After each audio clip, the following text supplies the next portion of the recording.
मंच पर हमारे क्रांतिकारी शूरवीर बिरसा मुंडा, टंटिया मामा, राणा पुंजा धीर, गोंडवाना की महारानी रानी दुर्गावती के पावन चरणों पर नमन।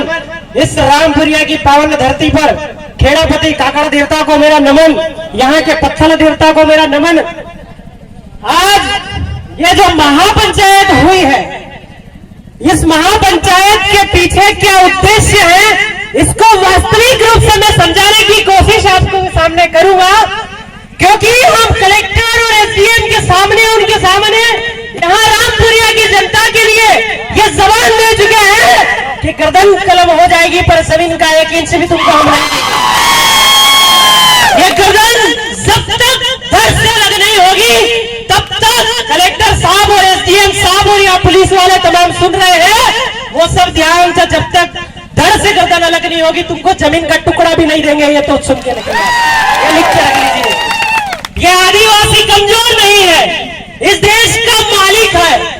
तो हम लोग आज इस पे सुप्रीम कोर्ट से वकील साहब भी आए हैं, काफी लोग यहाँ पे आए हैं जो इस बात की जानकारी देने वाले हैं कि आदिवासी इस देश का प्रथम नागरिक कैसे है। प्रथम नागरिक राष्ट्रपति है और राष्ट्रपति के बराबर पावर इस देश में आदिवासियों के पास है, वो मैं समझाने की कोशिश करूंगा। आपका जो प्रतिभा पाटिल हर जो राष्ट्रपति थे, उन्होंने 2012 में एक विशेष आयोग की रिपोर्ट बनाई थी, उसमें वो भी अपना स्टेटमेंट देते देते गबोले में पड़ गए थे कि आदिवासियों पे हमारा कानून लागू है कि नहीं है। तो तुम राज्यपाल हो, तुम्हारी क्या ताकत है, तुम हम आदिवासियों को कवर कर रहे हो, ये आपको सुनना है। तो मैं अपनी जो है बात यहां से शुरू करता हूं कि ये गोंडवाना धरती के लोग, हमको ये चीज समझनी है कि आदिवासी कौन है और गैर आदिवासी कौन है। बस अगर 2 बात अगर समझ गए तो दुनिया की कोई ताकत आदिवासी को हरा नहीं सकती। अगर आदिवासी और गैर आदिवासी शब्द को समझ गए तो ये जो थाईलैंडी बाहर से आए हुए, ये टोटल धरती 9 खंड धरती है। 9 खंड धरती में 4 खंड लारेसिया है, 5 खंड गंडोद्वीप गोंडवाना है, जहां के राजा शंभू माधा, शंभू मूला, जो होरावोरी की जोड़ी आपकी दिवाली पे चलती है, ये हमारी धर्म पूर्वी संस्कृति है। इन धर्मों से पहले के लोग हैं हम, बस इतना समझना है। अगर धर्म के पहले के लोग हैं तो जो धर्म वाले हैं वो तरमणे हैं, पिजाबा वाला है, इतने उनको यहाँ से बाहर करना है। जिस दिन राजनीति आरक्षण तुम्हारा गया ना, उस दिन इस शेड्यूल एरिया की यहाँ से जो गैर आदिवासी बैठे हैं ना, इनको इटारे भी तोड़ के, इनके मकान भी तोड़ के यहाँ से जाना पड़ेगा, ये आपको समझना है। तो आज अपन संक्षिप्त बात कानून पे करेंगे कि अनुच्छेद 1 जो है, अनुच्छेद 1 में जो 3 ग का जो है अर्जित किए गए इलाके, ये शेड्यूल एरिया जो है भारत में अर्जित किया गया इलाका है। अभी कैलाश माल जी बोल रहे थे कि 1874 में एक शेड्यूल डिस्ट्रिक्ट एक्ट बना था। जब शेड्यूल डिस्ट्रिक्ट एक्ट बना था तभी ही हमारी टेरिटरी को हमने आजाद करवा लिया था 1874 में, तब गांधी और अंबेडकर भी नहीं पैदा हुए थे। यह आपको समझना है। हमारे बाप दादा के पास वो इंजीनियरिंग थी। आज जो रेलवे के अंदर पिच बनाते हैं ना, वो मकान तो हम मोबड़े कब से हमारे आदिवासी बना चुके हैं, यह इंजीनियरिंग हमारे पास थी। तो आपका 1935 में सेक्शन 91 और 92 और 311 उसमें स्पष्ट वर्णन थे। 91 में लिखा है आंशिक वर्जित क्षेत्र और 92 में लिखा है वर्जित क्षेत्र। क्या मतलब होता है आंशिक वर्जित क्षेत्र, वर्जित क्षेत्र? कि इस क्षेत्र में कुत्तों का आना मना है, तो तुम कुत्ते यहाँ क्या कर रहे हो? ये अभ्यस्त भाषा नहीं है, एक्चुअल में वर्जित क्षेत्र और आंशिक वर्जित क्षेत्र को समझा रहा हूँ। फिर आपका 311 में लिखा है, क्या लिखा है कि भारत 3 भागों में डिवाइड था, ब्रिटिश इंडिया, ट्राइबल एरिया और इंडियन स्टेट। आपका ब्रिटिश इंडिया वो जहां बाहर अंग्रेजों ने शासन किया, डॉक्यूमेंट बनाया, वो ब्रिटिश इंडिया, और इंडियन स्टेट वो जो आपका जम्मू कश्मीर हैदराबाद वाले इलाके हैं। और ट्राइबल एरिया। तो मुझे एक बात समझ में नहीं आती कि ये जब देश का पावर ऑफ ट्रांसमिशन अंग्रेजों ने किया, तो अंग्रेजों ने जहां राज किया वही क्षेत्र तो आजाद हुआ है, और तुम हम पे तुम्हारा पुलिस का डंडा कैसे चला रहे हो, ये मुझे बात समझ में नहीं आई। अभी यहाँ पे वकील साहब पे आएंगे, वो हमको समझाएंगे कि किस टाइप से हम लोगों पे कानून का डंडा, ये कानून हमको गुलाम बनाया है, ये बात आपको सोच के रखना है। तो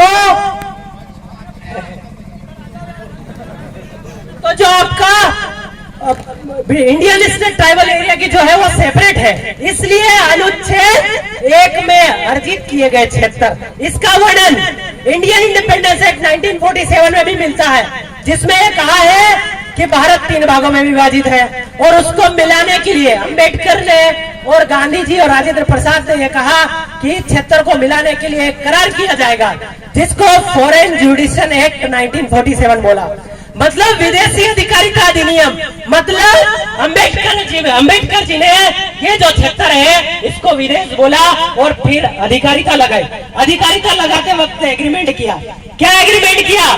एग्रीमेंट ये किया कि आपका यहाँ पे शासन चलेगा ना आदिवासी क्षेत्र में, तो आपकी लोकल गवर्नमेंट रूढ़ी प्रथा और ग्राम सभा को मानेंगे तो ही हम आपके यहाँ सरकार चला सकते हैं। तुमने ग्राम सभा को नहीं माना रामपुरिया में, तो तुम यहाँ शासन करने कहाँ आ रहे हो? लेना तुम्हारे तांगड़े। तो ये आपको चिट्ठी आ चुकी है, पर थोड़ा सा वक्त लूंगा 2 मिनट का कि आपका अनुच्छेद 12 पढ़िए। अनुच्छेद 12 में कहा है कि अनुसूचित क्षेत्र राज्य की परिभाषा से बाहर है। यही आपका एक जजमेंट आया है चीफ कमिश्नर चीफ कमिश्नर और पांडुचेरी, उसमें अल्टीमेटम कोर्ट ने क्या कहा है? This is not a part of India, यहाँ पे ट्रीटी अधूरी है। तो आपने यहाँ भी तो करार किया है, तो अगर आप करार को नहीं मान रहे तो तोड़ो करार और निकलो, ले जाओ आपका शासन प्रशासन, हम नहीं सकते। तो आप अगले में जाएंगे अनुच्छेद 13।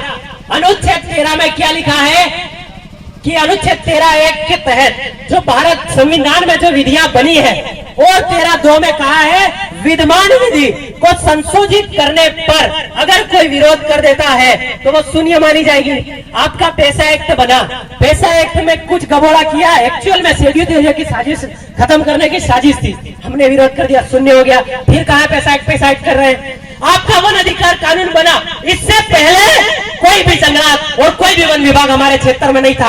आरटीआई लगा के पूछिए कि 1950 में उस संग्राधिया से पूछिए कि बता 1950 से पहले तेरे बाप की जमीन यहाँ कहाँ थी, तो ये बाप की जमीन कैसे बताने लगे। तो मैं उनकी तारीफ भी करना चाहूंगा बीच में कि जिन्होंने खदान के मामले में कहा कलेक्टर साहब तुम सरकारी जमीन कर रहे हो, क्या तुम्हारा बाप रख गया था क्या जमीन? तो उन लोगों को मैं क्रांतिकारी जोहार भी बोलना चाहूंगा। तो 13(3) का में लिखा है कि रूढ़ी प्रथा को विधि का बल है। विधि मतलब क्या? विधि मतलब संविधान। संविधान मतलब क्या? कार्यपालिक शक्ति, न्यायपालिक शक्ति और विधायिका, यानी कि एग्जीक्यूटिव जो मजिस्ट्रेट है, पुलिस है और विधायक है, इन तीनों को तो हमारी रूढ़ी प्रथा जेब में रखती है, और तुम कहां न्याय दे रहे हो?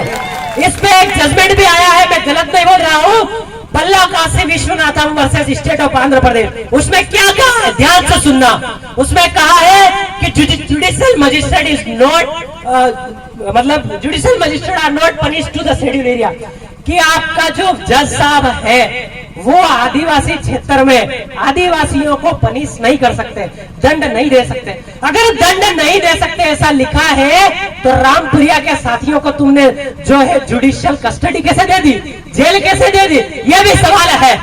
आपका आईपीसी और सीआरपीसी अनुसूचित क्षेत्र और आदिवासियों पे नहीं लगता है। अरे जब कानून का विस्तार ही हमारे क्षेत्र पे नहीं हुआ है तो आईपीसी और सीआरपीसी लागू नहीं है। इस पे एक जजमेंट आया है, Ratan Singh versus state of Andhra Pradesh. क्या बोलता है? CrPC shall not apply on the schedule area. अरे सीआरपीसी लागू नहीं है, तुम दंड नहीं दे सकते हो, तो आईपीसी कैसे ठोक रहे हो, यह समझ में नहीं आ रहा है। अगर आईपीसी ठोक रहे हो, गलत ठोक रहे हो, आप लोग संविधान को मान नहीं रहे हो, तो देशद्रोह का काम कौन कर रहे हैं? कलेक्टर साहब। तो कलेक्टर साहब ने जो जेल बनाई उसमें कलेक्टर साहब जाना चाहिए कि नहीं जाना चाहिए? तो ये आपको समझना है। और आपका अनुच्छेद 19 जिसको सबका बाप बोला जाता है, जो फंडामेंटल राइट्स है। वो क्या कहता है कि इस देश में कहीं भी घूमने की आजादी है, बोलने की आजादी है, व्यापार करने की आजादी है, बस जाने की आजादी है। पर 5 और 6 में क्या कहता है? इस 1 2 3 4 5 6 अनुसूचित क्षेत्र जहां विद्यमान विधि अधूरीभूत करती है, वहां ये बोलने की आजादी, बस जाने की आजादी, व्यापार करने की आजादी लागू नहीं होती है। तो तुम इधर कुंदनपुर और बांधे में आके व्यापार कहाँ कर रहे हो? तो देशद्रोही काम कौन काम कर रहा है ये आप समझिए। जहां विद्यमान विधि अधिरोपित करती है वहां पे राष्ट्रपति जी के भी पावर नहीं लगा सकते। इसी बात पे हम देखेंगे अनुच्छेद 53, उसमें कहा है कि भारत का एक राष्ट्रपति होगा, भारत का एक राष्ट्रपति होगा, संघ की संपूर्ण कार्यपालिक शक्ति राष्ट्रपति में निहित होगी, बराबर है। पर 3 का क्या बोलता है कि अनुच्छेद की कोई भी बात विद्यमान विधि को प्रभावित नहीं करती है। तो राष्ट्रपति भी जी असंवैधानिक हुए हमारे क्षेत्र में, कहां पावर लगा रहे हैं? और यही बात 2 मई 2012 की विशेष आयोग की रिपोर्ट में प्रतिभा पाटिल ने कही है, और 26 राज्य के राज्यपालों में झारखंड के राज्यपाल ने कहा है कि मेरे को भी समझ में नहीं आ रहा है कि मेरे राज्य का राज्यपाल का भी पावर आदिवासियों पे लगता है कि नहीं लगता है। तो सब लोग कंफ्यूज है कि आदिवासियों का पावर, आदिवासियों पे इनका झंडा चलता है कि नहीं चलता है। तो ये आपको समझना है। 153 में भी सेम बात है कि एक राज्यपाल होगा, राज्यपाल की संपूर्ण कार्यपालिक, राज्य की संपूर्ण कार्यपालिक शक्ति राज्यपाल में होगी। फिर बोलता है इस अनुच्छेद की कोई भी बात विद्यमान विधि अनुसूचित क्षेत्र 5वीं 6वीं अनुसूची पर लागू नहीं है। तो आप कैसे डंडा चला रहे हैं ये भी हम आगे बताएंगे। फिर आगे की जाकर देखते हैं पंचायत 243 में पंचायत 243 एम बोलता है कि 244 में विनिर्दिष्ट क्षेत्र में कहीं भी पंचायत लागू नहीं होती है। और नगर पालिका में भी लिखा है कि नगर पालिका अनुसूचित क्षेत्र में नहीं लागू है। तो तुमने झाबुआ और सेलाना के अंदर ये नगर निगम नगर पालिका वाला सिस्टम कहां से लिया है? ये आपको पूछना है कलेक्टर महोदय से, क्योंकि गलत तरीके से लाए। तो अगर माना कि पैसा एक्ट बनाया, पैसा एक्ट बना के पंचायत का एक्सटेंशन तो कर दिया, पंचायत का एक्सटेंशन कर दिया, तो नगर पालिका और नगर निगम का एक्सटेंशन तुमने कैसे किया? या संवैधानिक है? टोटली संवैधानिक है। आप मैं जो बोल रहा हूँ वो नोटेट कर लेंगे। फिर आगे जब देखते हैं 244(1) 5वीं अनुसूची, इसमें लिखा है कि अनुसूचित क्षेत्रों और अनुसूचित जनजातियों के प्रशासन और नियंत्रण में, तो कहीं पे भी नहीं लिखा है राष्ट्रपति इसको लागू करेगा। और कार्यपालिक शक्ति, मैंने पूछा है राजभवन में आरटीआई लगा के राज्यपाल महोदय से कि अनुसूचित क्षेत्र में 5वीं अनुसूचित पैरा 2 के तहत कार्यपालिक शक्ति का विस्तार हुआ है कि नहीं हुआ है? तो वो लिख के देते हैं कि इस बारे में कोई विस्तार नहीं किया गया। अरे इस बारे में अगर विस्तार नहीं किया गया तो तुमने डीएम, एसडीएम, तहसीलदार हमारे क्षेत्र में कैसे लगा दिए? ये सवाल है कि नहीं है? तो ये सवाल आपको पूछने का। तो 5वीं अनुसूचित पैरा 2 के तहत कार्यपालिक शक्ति का विस्तार हमारे क्षेत्र में नहीं हुआ है, तो तुम जमीन हमारे बाप की क्यों बोल रहे हो बार बार? यहाँ तो आदिवासियों के बाप की जमीन है। फिर आगे जब देखते हैं कि बोलते हैं कि ये कानून तो खत्म हो गए, तो 372 एक कानून है जो पुराने कानून को संरक्षित करता है। तो संरक्षित करता है 395 बोलता है कि पुराने कानून खत्म हो गए, तो वही 372 एक जो है सुरक्षित करता है। क्या बोलता है? इसमें एक जजमेंट आया है Sachindranath Bose versus state of Nagaland, Google पे सब मिल जाएगा। उसमें कहा है कि पुराने का अनुच्छेद 395 के तहत एग्जिस्टिंग जो पुराने कानून है 3737 वो खत्म हो गए, तो 372(1) के तहत वो कानून वापस लागू हो गए और कलेक्टर साहब को ये मानना पड़ेगा। ये आगे तो हम लोग अभी जजमेंट पे बात कर लेंगे थोड़ी सी। अब जजमेंट पे बात कर लेते हैं। आपका वेदांता जजमेंट बोला न लोकसभा न विधानसभा सबसे ऊंची, न लोकसभा न विधानसभा सबसे ऊंची ग्राम सभा बोला। वहीं पी रामारेड्डी जजमेंट क्या बोला? पी रामारेड्डी जजमेंट बोला आदिवासी की जमीन गैर आदिवासी नहीं खरीद सकता। अगर नहीं खरीद सकता, और ये भी कहा आदिवासी की जमीन गैर आदिवासी नहीं, गैर आदिवासी की जमीन भी गैर आदिवासी नहीं खरीद सकता है। तो ये रजिस्ट्रियां फर्जी कैसे करा रहे हो तुम रतलाम और इधर? ये आपको समझना होगा। फिर आपका समता जजमेंट बोलता है, फिर हमारे क्या बोलता है? ओवरऑल ये बोलता है कि अनुसूचित क्षेत्र में सरकार एक व्यक्ति है। फिर बोलता है समता जजमेंट कि आपका जो है अनुसूचित क्षेत्र में सरकार की 1 इंच भी जमीन नहीं है, तो ये तुम हमारी जमीन काहे कर रहे हैं? फिर आपका ये बात आती है कि अनुसूचित क्षेत्र में सरकार की 1 इंच भी जमीन नहीं है, तो आपकी भू राजस्व संहिता की 165 धारा 6 के तहत आदिवासी की जमीन गैर आदिवासी नहीं ले सकता है, तो क्या सरकार आदिवासी है जो गैर आदिवासियों की जमीन ले रही है?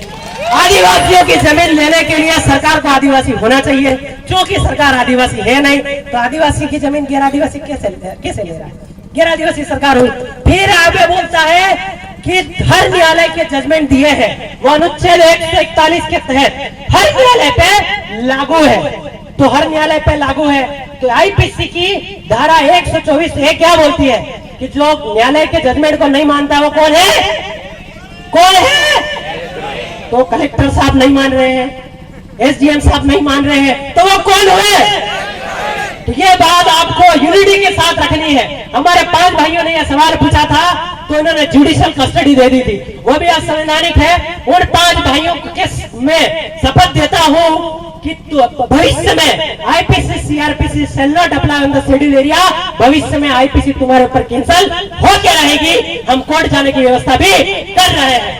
और आपको जो निवेश क्षेत्र के लिए आपको हर घर से 10 रुपए, 20 रुपए, 200 रुपए इकट्ठा करके हम सुप्रीम कोर्ट जाएंगे और 8 लेन में गड़े मुर्दे भी उखाड़ देंगे। ये बात आपको सोचना है।